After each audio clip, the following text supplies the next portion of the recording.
අපි පින් දෙනවා ඔයගොල්ලන් සියලු දෙනාටම මේක ඔන්න අපි ගෙනාපු අලුත් ඇඳුම් සේරම මෙතන තියෙන අවතෙන් කඳුරට දුන්නා. දැන් තමයි ලොකුම වැඩේ තියෙන්නේ. අනවාල් දුන්නේ විලි ආහාර ටික වතුර බෝතල් ටික ඒ ටික දෙන්න තියෙන්නේ දැන්. අපිට දවල් කෑම හම්බුණා පස්සර ඒජි ඔෆිස් එකෙන්.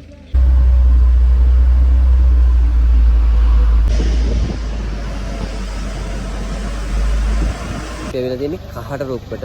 ඉතින් අපි ඉන්නේ දැන් කහට රුප්ප ආපදා කඳවුරේ. පවුල් සංඛ්‍යාව 106යි. මුළු සමාජික සංඛ්‍යාව 292. තමයි අපි ඊගා වැඩේ යන්නේ. මේකෙන් එකක් බඩු තියෙනවා. මේකෙන් එකක් වතුර තියෙනවා.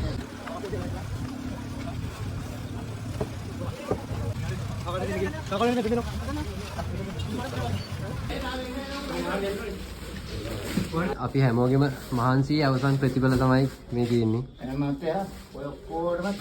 එතන වතුර, එතන හාල්, එතන තමයි අපි ඊළි සලාකරි ටික තියෙන්නේ. මන්දේයෝ එතකොට බලන්න වතුර ගොඩක් තැන් මේ අසරල ඉන්නේ. සමහරක් අය තාම කොටු වෙලා ඉන්නේ. සමහරක් අය උඩට එන්න බෑ. පාරවල් නැහැ. පාරවල් සියයටම ගිහිල්ලා. ඒගොල්ලන් දව අපේ වාරේ හැමෝම මේ සම්බන්ධ කරලා නම්බරේ අපිට දීලා යනවා. මේ ටික විතරයි කඳවුරටම තිබ්බේ මේ ටික විතරයි ඔයගොල්ලෝ එනකොට. පේන්න කලින්. එන්න කලින්. ගොඩක් ස්තුතියි. ගොඩක් පිං. වසම් පහ වෙනේම වසම් පහක්. විතර වසම් පහක් තියෙනවා.